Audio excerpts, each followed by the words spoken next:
Today we're going to draw upside down.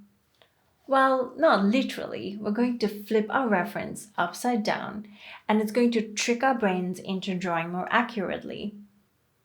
Hello, welcome to Drawing with Pri. Let's grab a pen and some paper. Let's get started.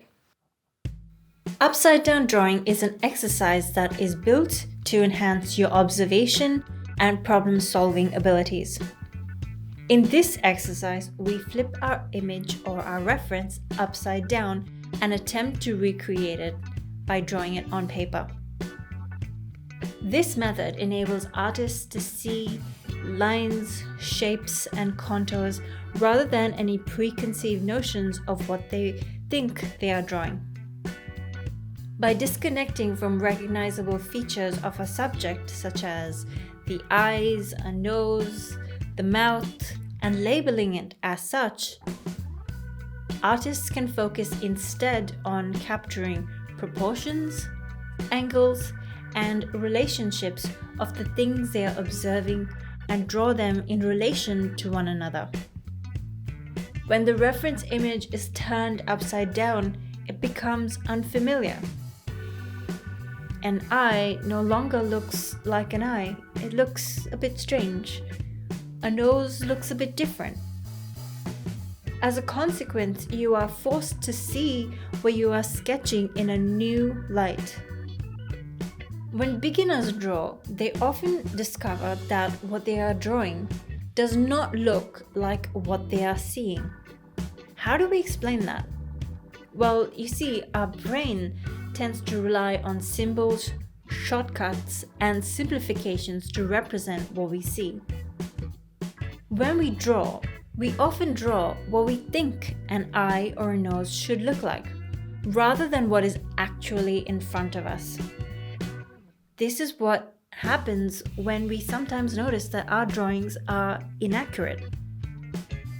Upside down drawing breaks this habit of disrupting our usual way of seeing things and how our brains simplify.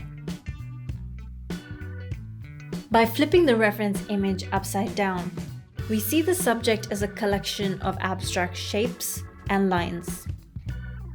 This encourages us to pay closer attention to the relationships between different elements, such as how does the arm fit in relationship to the body and the head, for example.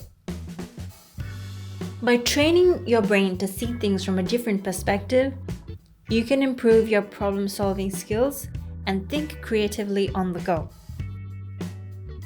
Okay, so by now I think you're probably wondering, how do I do this exercise?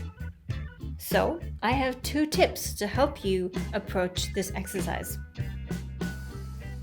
Tip number 1, slow down. Take your time and explore every line and curve. Avoid labeling what you are drawing. Don't think, oh, this is an arm, or oh, it's a hand. Avoid all of that. Rather think in the terms of lines, contours, edges, and negative space. Concentrate on the distance of the lines in relation to the border and how the lines relate to each other. Focus on how the line moves. For example, you can think, oh, this line moves left and upwards. If you're interested in learning how to use negative space in your drawing, I have a tutorial. I will link it in this video. Tip number 2. Try drawing the same thing several times. I know this might sound a bit boring, but I encourage you to try it anyway. Every time you draw the same thing again, you will notice how your observation and understanding of the subject changes and improves with every attempt. I drew the same thing 5 times, but every time it got better than the last. This particular exercise was challenging, but it was also rewarding. In 1979, Betty Edwards authored a book called Drawing on the Right Side of the Brain. According to her, the left side of the brain is analytical, verbal, and numeric, while the right side is creative, perceptual, and holistic. According to Edwards, the key to mastering drawing is to suppress the biases and preconceptions from the left side of your brain, and instead focus on the right side of your brain's ability to process things through a much more creative lens. Although upside down drawing method has been taught in many art classes, there is little scientific evidence on how this particular method separates the left brain and the right brain, and its effectiveness to help artists draw. Despite the skepticism of the right brain method of drawing, I still value this drawing technique, as this method challenges my visual perception, my visual memory, and my observation skills.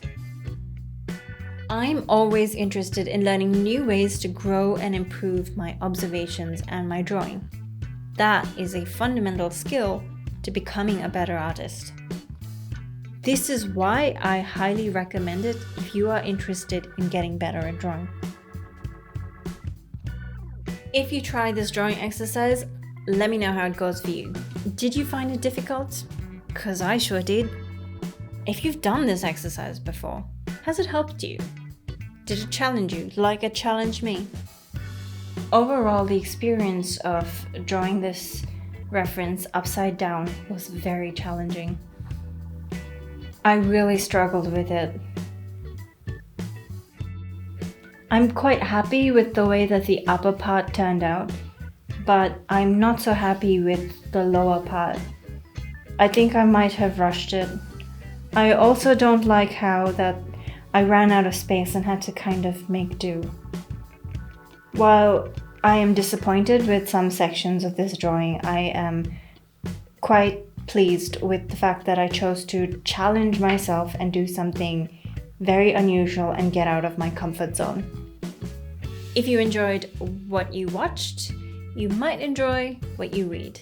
I have a fortnightly newsletter. It's linked down below in the description. Sign up and I'd love to have you there. I'll see you in the next one. Bye for now.